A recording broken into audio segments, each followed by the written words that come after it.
కౌలు రైతులకు తక్షణమే గుర్తింపు కార్డు జారీ చేయాలని, సొంత భూమి లేని కౌలు రైతులందరికీ అన్నదాత సుఖీభవ పథకాన్ని వర్తింపజేయాలని ఆంధ్రప్రదేశ్ కౌలు రైతుల సంఘం రాష్ట్ర ప్రధాన కార్యదర్శి పి జమలయ్య రాష్ట్ర ప్రభుత్వాన్ని డిమాండ్ చేశారు. ప్రతి ఏడాది ఏప్రిల్ మొదటి వారంలోనే కౌలు రైతులకు గుర్తింపు కార్డులు జారీ చేయడానికి ప్రభుత్వం గ్రామ సభ నిర్వహించేదని, ఈ సంవత్సరం ఇంతవరకు ఎటువంటి ఆదేశాలు ఇవ్వలేదని స్థానిక రెవెన్యూ అధికారులు చెబుతున్నారని, దీంతో కౌలు రైతులు ఆందోళన చెందుతున్నారని అన్నారు. రాష్ట్ర ప్రభుత్వం కౌలు రైతులను గుర్తించి కౌలు గుర్తింపు కార్డులు జారీ చేసే విషయంలో వివరంగా విఫలమవుతున్నదని స్పష్టంగా తెలుస్తా ఉంది. ప్రతి సంవత్సరం ఏప్రిల్ మొదటి వారం నుండే కౌలు గుర్తింపు కార్డులు ఇవ్వడానికి ప్రభుత్వం ప్రయత్నం చేసేది. కానీ 40 రోజులైనా ఇంతవరకు ఆదేశాలు ఇవ్వలేదు. కౌలు గుర్తింపు కార్డుల కోసం రైతులు ఎదురు చూస్తూ ఉంటుంటే వాళ్ళ ఆశలు నిరాశలు అవుతా ఉన్నాయి. జూన్ 1వ తేదీ నుండి ఖరీఫ్ ప్రారంభమవుతా ఉంది.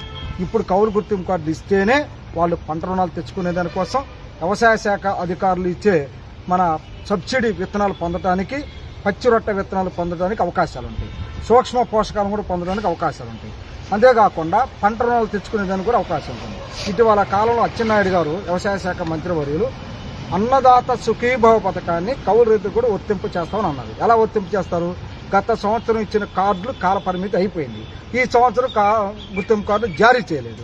మరి కౌలు రైతులు కూడా ఇస్తామంటే బ్రహ్మలు గొలిపి మభ్యపెట్టి పరిపాలన చేయడానికి మంత్రి గారు మాట్లాడుతున్నట్టు తప్ప వాస్తవంగా భూమి లేని కౌలు రైతులకి అన్నదాత సుఖీభావ పథకాన్ని అమలు చేయడానికి చిత్తశుద్ధి స్పష్టంగా కనపడతలేదు. అంతేకాకుండా పంట రుణాలు ఖరీఫ్లో వ్యవసాయం చేయాలంటే పంట రుణాలు ముందుకు రావాలి. పంట రుణాలు ఇవ్వాలంటే కార్డులు కావాలి. అంతేకాకుండా రిజర్వ్ బ్యాంక్ ఆఫ్ ఇండియా నిబంధనల ప్రకారం 2 లక్షల రూపాయల వరకు షూరిటీ లేకుండా ఇవ్వాలి. అంతేకాకుండా ఒక్కసారి కౌలు గుర్తింపు కార్డు పొందితే ఏ ఇతర పత్రాలు అడగకుండా పంట రుణాలు ఇవ్వాలి. కానీ ఈరోజు బ్యాంకులు కొర్రీలు పెట్టి కౌలు రైతులకు పంట రుణాలు ఇవ్వట్లేదు. మన రాష్ట్రంలో వ్యవసాయం అంటే కౌలు వ్యవసాయమే. కౌలు వ్యవసాయం ఈరోజు వడ్డీ వ్యాపారస్తుల కనుసన్నలో జరుగుతూ ఉంది. అందుకని రాష్ట్ర ప్రభుత్వం నిజంగా కౌలు రైతుల పట్ల సిద్ధశుద్ధి ఉంటే వెంటనే ఆదేశాలు జారీ చేసి భూ యజమాని ప్రమేయం లేకుండా కౌలు గుర్తింపు కార్డులు జారీ చేయాలి. రిజర్వ్ బ్యాంక్ ఆఫ్ ఇండియా నిబంధనల ప్రకారం కౌలు రైతులకు పంట రుణాలు ఇవ్వాలి. భూమి లేని ప్రతి కౌలు రైతుకి అన్నదాత సుఖీభవ పథకం కింద 20,000 రూపాయలు అందించాలి.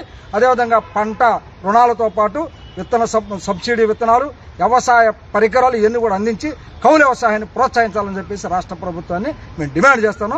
నా పేరు పి జమలయ్య, ఆంధ్రప్రదేశ్ కౌలు రైతుల సంఘం రాష్ట్ర ప్రధాన కార్యదర్శి.